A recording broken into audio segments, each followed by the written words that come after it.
Welcome back. And today I have a guest with me who has a very unique ministry, I say, because it is diverse. It is a ministry that deals with Hebrew teachings. And I'm really excited to have her with me because we're going to receive some insight today of how the Hebrew teachings connect with the Gospels. My guest is Dr. Deanna Dye, and I just want to welcome you today. I'm Thanks excited so about what we're much. going to talk about today. Thanks for having me. Yes, your ministry is Foundations in Torah. Correct. Now, when I look at the term, when I look at the name of your ministry, I just pretty much assume that this deals with teachings about the Torah, but I need you to explain a little bit more to us of what it really means, and then we're going to find out some things about how you got started in this some years ago. Okay. Okay. Well, the key is that the Gospels and the Epistles have a foundation, and that foundation is in the Torah, the first 5 books of the Bible. So if you don't go back to the foundation, you're not going to understand some key themes and concepts that are in the New Testament. So my goal is to just take us back to ancient Israel and the Hebrew language and show us where those things fit.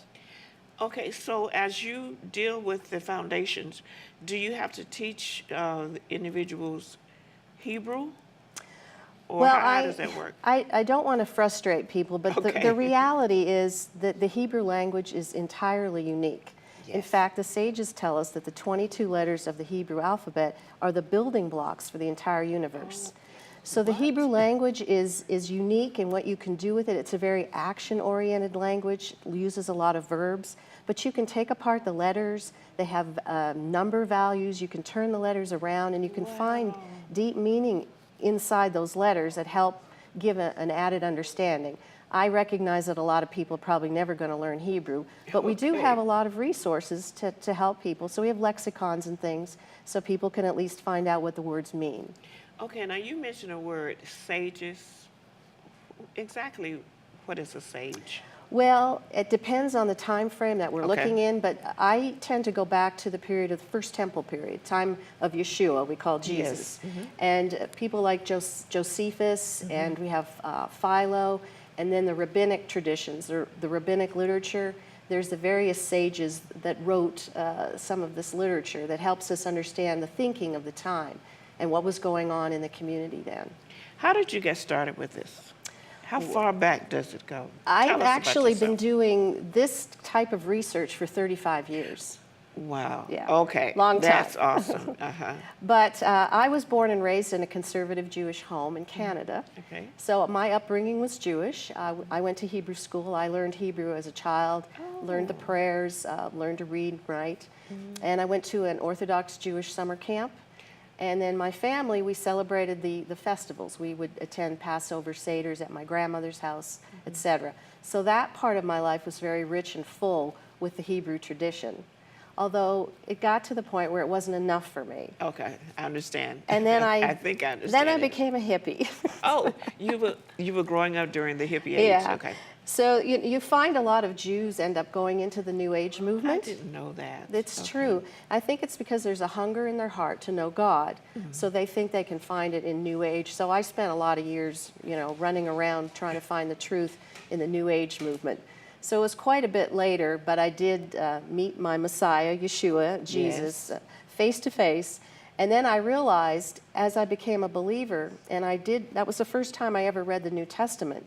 And when I read it, I was reading it as though through Hebrew eyes, because I didn't know anything else. I had not grown up in a Christian home. I didn't know anything about the Bible other than what was in what we call the Tanakh.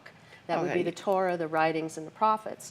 So I began to see things kind of through those eyes. And then I realized, in terms of the church, they didn't see it. True. And so It's still from true. that point, I felt, okay, how can I bring the life of what the ancient culture, the Hebrew culture was, to show people in modern, America, Western culture today? Well, I like how you explained how you were looking for God per se. Yes. Were you? Well, even though you you know, you had the Jewish background. As a Does that child, I Okay. always believed God. Okay. And I always talked to him. Now, I didn't understand the concept of the Messiah, one who would be a mediator between heaven and earth. But I always talked to God. But I saw the hypocrisy as I attended synagogue, etc. I saw the All right. hypocrisy of it. I actually, in 1974, I took a 14-pound backpack and headed to Europe and traveled around the world for about 5 years by myself. You did? I did do that. I don't tell my children Okay. because I don't want them to know.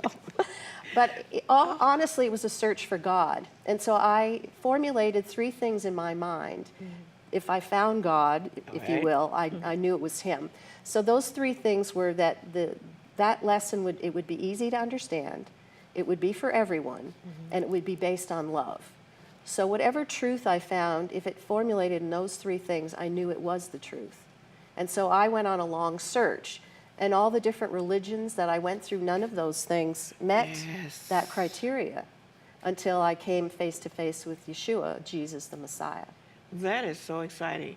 I remember the hippie years. I know there's a group called the Yuppies or the Yippies, but I remember those years, and so many people were searching. That's right. And in 1972, there was like a mass group of individuals who received the Lord as their Savior all over the world. It's really, really interesting. But I want to go back real quick, Okay.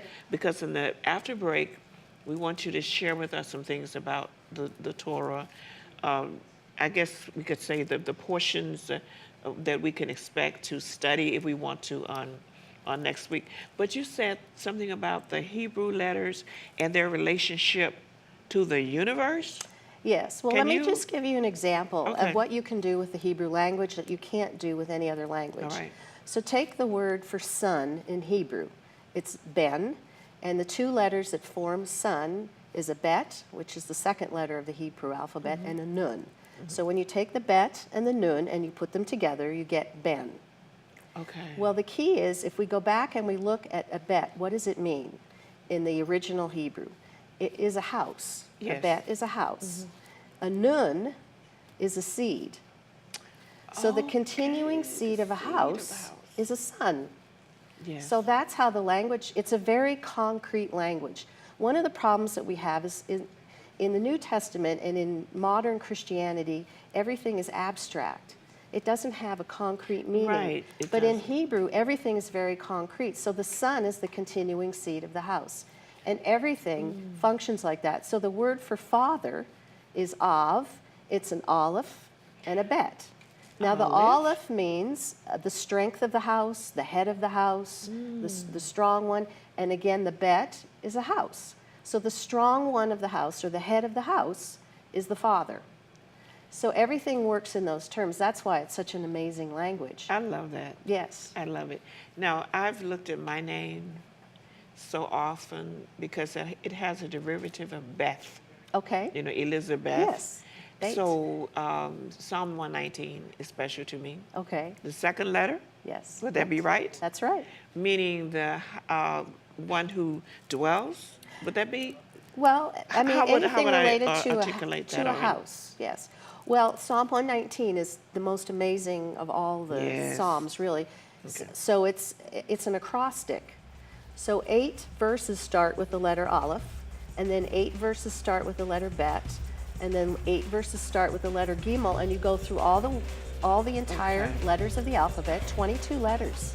Okay, we're going to talk about that Okay. some more because I really want to understand more about my name. All right? Okay.